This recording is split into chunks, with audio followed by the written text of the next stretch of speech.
საღამშვიდობისა ეთერშია გადაცემა სუბიექტური აზრით თესლობს მოკლე გამოშვება ვინაიდან კვირის არგუმენტებია ეთერში შემდეგ თიასიჭინავს ამიტომ პირდაპირ სტუმართან ერთად შემოვედით ეთერში ენერგეტიკის და ბუნებრივი რესურსების მინისტრი კახი კალაძეა ჩვენი სტუმარი და ვიცე-პრემიერი. საღამშვიდობისა მოგესალმებით. ბატონო კახი დავიწყოთ ბოლო ამბით მთელი საქართველოს მასშტაბით გაზის ტარიფი შემცირდა 10%-ით და 5 თეთრით, ხო? ესე იგი დღეს ქსელშიც და ან მოქალაქეების ასე ვთქვათ აზრი გავიგეთ, ზოგი მაყოფილი იყო, ზოგმა თქვა რომ ეს არ არის საკმარისი და მარტივად რომ ვთქვათ, აი ვინც დაუშვათ იხდის 30 ლარს. ის გადაიხდის 27-ს, ხო? აი რაღაც ესეა. ანუ გაგრძელდება თუ არა ტარიფის კლება და რა ეშველება იმ სხვაობას, რომელიც არსებობს რეგიონის სხვადასხვა ქალაქებში და საერთოდ ეს სხვაობა საიდან წარმოიქმნება ამ ფიქრებით. პირველ რიგში მინდა უთხრა ჩემი ქვეყნის მოსახლეობას დღეს მთავრობის ნომაზე მიიღო გადაწყვეტილება მომხდარიყო ტარიფის შემცირება და დღეიდან 1 მარტიდან მთელი საქართველოს მოსახლეობას ექნება საშუალება ისარგებლოს 10%-იანი გაზდაკლებით, რომელიც იქნება მთელი წლის განმავლობაში. ჩვენთვის ძალიან მნიშვნელოვანი იყო ამის გაკეთება, რადგან მოგხსენება წინა საარჩევნოდ ჩვენ ვპირდებოდით ქვეყნის მოსახლეობას, მოხდებოდა ფასების შემცირება გაზზე, საწვავზე, ელექტროენერგიაზე. ჩვენ პირნათლად ვასრულებთ ჩვენ დაპირებებს და მომავალშიც ვაგრძელებთ. მოცულობას რაც შეეხება ეს 3-4 თვის განმავლობაში რაც მაქსიმუმი იყო ჩვენი შესაძლებლობიდან გამომდინარე მაქსიმუმი გავაკეთეთ. შემცირება მოხდა ნავთობის და გაზის კომპანიის ამონაგების ხარჯზე. თვითონ იმ პრობლემას რაც შეეხება რაზეც თქვენ საუბრობდით, განსხვავებულ ტარიფებს, ნამდვილად ეს დისკრიმინაციული მიდგომა. ანუ ზოგი იხდის 50-ით, ზოგი 60-ით და რატომ რა პრინციპით ხო? რეგიონებში მოგეხსენებთ თუ რატომ 2008 წლამდე ვინც იყო ქსელში ჩართული ეს ადამიანები ხდიან 50 თეთრს 2008 წლის მერე როდესაც მოხდა გაზიფიცირება, როდესაც აბონენტები ჩაერთო, მათთვის არის სხვადასხვა ტარიფი შესრულებული სამუშაოებიდან გამომდინარე. ფაქტიურად კომპანიების სამუშაოები აღრიცხულია ტარიფებში, რომელსაც კი შესულია ტარიფი, რომელსაც მოსახლეობა იხდის და ამიტომ არის ეს სხვადასხვა ტარიფი, ჩემის აზრით ეს არის ძალიან დისკრიმინაციული, ეს ასე არ უნდა იყოს, იმიტომ ჩვენთვის ჩვენი ქვეყნის მოსახლეობა არის ყველა ერთი და მაგაზე სამინისტრო მუშაობს, რაც ძალიან მნიშვნელოვანია და ნახოთ რამდენად გამოგვივა ის გადავანაწილოთ და მთელი ქვეყნის მოსახლეობაზე იყოს კლება თუ არის მოსალოდნელი და ამ ეტაპზე ჩვენ გავაკეთეთ იმის მაქსიმუმი, რაც იყო შესაძლებელი, ნახოთ მომავალში თუ რამდენად შესაძლებელი იქნება კიდევ მოხდეს შემცირება. ელექტროენერგიის ტარიფს რაც შეეხება 31 მარტს გადის დროებით მემორანდუმის ვადა, რომელიც არის გაფორმებული. სამთვიანი, ხო? სამთვიანი და აი ძალიან მალე უკვე ჩვენ გვექნება შეხვედრა ენერგოპროჯორჯიასთან, ინტერაოსთან ის მოლაპარაკებები, რომელიც დაწყებულია. ანუ ძალაში რომ დარჩეს ის ტარიფი, რომელიც ეს სამთვე მოქმედებს თუ კიდევ რომ თქვა რაღაც გაიაფებისკენ წახვიდეთ. ჯგუფი, რომელიც იყო შექმნილი ამ ტარიფებთან მიმართებაში მუშაობდა ამდენი ხნის განმავლობაში, გამონახოთ კიდევ რაიმე დეტალი საშუალება იმისა, რომ მოხდეს კიდევ შემცირება. თუ ვერ მოხერხდება, მაშინ უკვე დარჩება ეს შემცირებული 3.45. ეს გაზზე ხორცელდება რაღაც დრო. მე კონკრეტულად ელექტროენერგიაზე საუბრობ. რა პერიოდი აქვს გაზთან ხელშეკრულება?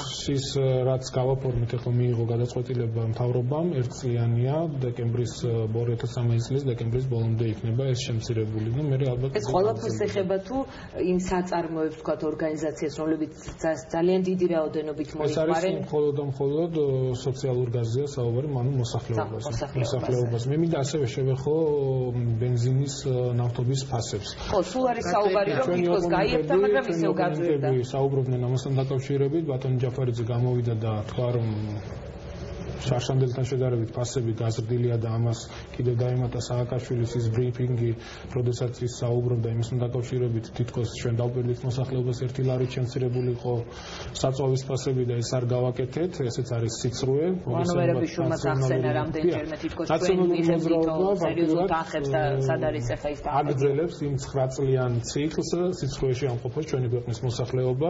მე აქ მაქვს საბუთები და მინდა არგუმენტირებული ვიყო დღეს და უთხრა ჩემი ქვეყნის მოსახლეობას თუ რა ფასები იყო მაგალითად გასული წლის მარტში. ევროსუპერზე იყო ფასი 2.40, დღეს გახლავთ 2.25. პრემიუმ ავანგარდი 2.35 იყო, დღეს არის 2.18. ანუ ზოგადად შემცირებულია. რა თქმა უნდა, ფასები შემცირებულია. სხვადასხვა ფასი ფიქსირდება მაინც და თქვა ეს არის ყველა გამოგებული ლუკოილი და სოკარი. რა თქმა უნდა, ყველგან ერთი და იგივეა, განსხვავება დიდი არაფერი არ არის. ეს უკავშირდება ძალიან დიდ თანხებს. მე მინდა უბრალოდ უთხრა ჩემი ქვეყნის მოსახლეობას. აი პროდიუსერი რეჟისორი გვეუბნება რეგულარი ენერგი რომ გაძვირდაო. გაძვირებით არ გაძვირებულა, ამოღებული მაქვს, აი დაფასები იყო, მაგალითად, რეგულარი ხო? 2 და 20 იყო, 2 და 0.5-ია დღეს ფასი. ეს შეუძლია ნებისმიერ ადამიანს შევიდეს ლუკოილის ვებგვერდზე, ამოიღოს არქივი, ნახოს, შეადაროს დღევანდელი ფასები და რა იყო გასული. ნუ დამსახურება, რა თქმა უნდა, ეს არის მთავრობის დამსახურება, ჩვენი მიზანია. ზოგადად ვითარება რომ შეიცვალა. რა თქმა უნდა, რომ შეიცვალა. აქ საინტერესო და მე ვფიქრობ, შესაბამისი ორგანოები დაინტერესდებიან იმ ფაქტით, თუ სად მიდიოდა ეს თანხა, რომელიც საკმაოდ დიდ თანხებს შეადგენს. უბრალოდ მე მინდა გითხრათ, უნდა იცოდეს ეს ჩვენი ქვეყნის მოსახლეობამ, ერთი თეთრი გაყიდული ბენზინის ფასი მთლიანად რო ავიღოთ, არის 10 მილიონი წლიური. თქვენ წარმოიდგინეთ, ხა 10 თეთრს როდესაც ამცირებ, რამხელა თანხებზეა აქ საუბარი. და ჩემთვისაც პირადად საინტერესოა, ვის ჯიბეში მიდიოდა, ვინ ისყედებდა ჩვენი ქვეყნის მოსახლეობის ხარჯზე ჯიბეებს. ანუ ის 10 თეთრი ძვირი არ უნდა ყოფილიყო? არა, რა თქმა უნდა, არ უნდა ყოფილიყო. ჩვენ აქ გვაქვს მოცემული ფასები გასული თვეების განმავლობაში როგორ იყო, რო შევადარეთ გასულ წელს, რა თქმა უნდა, არჩევნების მერე ფასების. ჩვენ ვისაუბრებთ ჰესებთან დაკავშირებით, აუცილებლად სარეკლამო პაუზის შემდეგ, მანამდე თქვენ ვიცე-პრემიერიც ხართ და მინდა რამდენიმე შეკითხვა დაგისვათ სწორედ ამ თემასთან დაკავშირებით. ორშაბათს პრეზიდენტმა თქვა, რომ ორშაბათს ვიქნები მზად, რომ შევხვდე პრემიერსო. მანამდე რაც იყო, ჩვენ ყველამ ვიცით, თქვენ თქვით, რომ პრეზიდენტმა იცრუა, საიდან გქონდათ ეს ინფორმაცია, რომ ისრუობს და მაგალითად არ მიდის სადმე, მართლა რაიმე სერიოზული საქმე არ აქვს და ასევე მინდა გკითხოთ, რა შეიძლება იყოს დღის წესრიგი ამ შეხვედრის დროს მთავარი თემა რა უნდა იყოს. ერთ-ერთ ინტერვიუში თქვენ ახსენეთ მიშიკო სააკაშვილის კრიმინალური რეჟიმი და ასე შემდეგ. თქვენ ხართ ვიცე-პრემიერი. როცა ასეთი ტიპის განცხადებებს აკეთებთ, აი ასეთ დროს, თქვა შეთანხმება და საუბარი რამდენად ღირს აი ამ ორ ლიდერს შორის. დღევანდელ შეხვედრას რაც შეეხება, მოგეხსენებათ დღეს დაგეგმილი იყო შეხვედრა პრეზიდენტთან და მებრძანებული იყო კანცელარიაში ბატონ პრემიერ-მინისტრთან. არ მოხდა, მიზეზი გახდათ ის, რომ როგორც სააკაშვილმა ბრძანა ადმინისტრაციამ გააკეთა დღეს განცხადება, თითქოს საზღვარგარეთ გაფრინდა თუ ცხოველებთან მქონდა შეხვედრა, არ ვიცი და მოითხოვეს ორშაბათისთვის გადადებული იყო ეს შეხვედრა. თვითონ კრიმინალურ რეჟიმს რაც შეეხება, მე ამ ყველაფერს ვამბობ, იქიდან გამომდინარე თუ რა მდგომარეობა იყო 9 წლის განმავლობაში ქვეყანაში. როგორ ეპყრობოდნენ ადამიანებს. ხაիսოთ ამიტომ გეკითხები, როდესაც კრიმინალურ რეჟიმად მიიჩნევა, აი კრიმინალური რეჟიმის პირველ პირთან საუბარი, ვთქვათ, რა თემებზე უნდა შედგეს პრემიერსა და პრეზიდენტს შორის, თქვენ ხომ ვთქვათ ვიცე-პრემიერის ხართ და შეხვედრის თემას რა სასაუბრო თემა იქნება, მე მიჭირს საუბარი, მე კონკრეტულად საკონსტიტუციო ცვლილებები ესაც ვიცი. ჩართული ამ თემებში ბატონი დავით უსუფაშვილი აწარმოებდა მოლაპარაკებებს დავით ბაქრაძესთან და ძალიან კარგი იქნება თუ ბატონ დავითს დაუსვათ ამ კითხვებს და კონკრეტული პასუხები იქნება, ნამდვილად არ არის პრობლემა. მე უბრალოდ ვამბობ იმას, რაც არის სიმართლე, ეს ჩემი სუბიექტური აზრია, მე გული მткиვა უბრალოდ რაც ხდებოდა ქვეყანაში 9 წლის განმავლობაში, როგორ ეპყრობოდნენ ჩვენი ქვეყნის მოსახლეობას, რა მდგომარეობაში აგდებდნენ ოჯახებს, ოჯახი არ არის ქვეყანაში დარჩენილი, რომელსაც სააკაშვილის რეჟიმი არ შეხებოდა. ეს იქნებოდა ადამიანების დაჭერით, გაუბედურებით, ბიზნესის წართმევით, ტერორით, ზეწოლით, შანტაჟით, არის ძალიან ბევრი უბედურება ასოცირდება ნაციონალურ მოძრაობას. ჩვენ როგორც ვიცით, აი შესაძლო მოლაპარაკების, არ ვიცი ხა პირველ პირებს შორის რამდენად შეიძლება ეს იყოს თემა, მაგრამ როგორც ვიცით, უმრავლესობის და უმცირესობის დიალოგში ერთ-ერთი მთავარი თემა იყო ამნისტია ყოფილი ხელისუფლების წარმომადგენლების. როდესაც საკონსტიტუციო ცვლილებებზე უსუფაშვილმა გააკეთა განცხადება, მან სწორედ ეს თქვა, რომ ნაციონალური მოძრაობა ითხოვდა ამნისტიას. თქვენ მაშინ საკუთარ გვერდზე ამ პროცესს გამოეხმაურეთ და თქვით, რომ პატიება არ იქნება. ეს არის თქვენი პოზიცია პერსონალური? ეს არის პირადად ჩემი მოსაზრება და მე დარწმუნებული ვარ, ჩვენი გუნდის წევრებიც იმაზე არიან. არ შეიძლება ადამიანებს აპატიო, რომლებიც წლების განმავლობაში ძარცვავდნენ ბიუჯეტს, აუბედურებდნენ ჩვენი ქვეყნის მოსახლეობას, არ არის.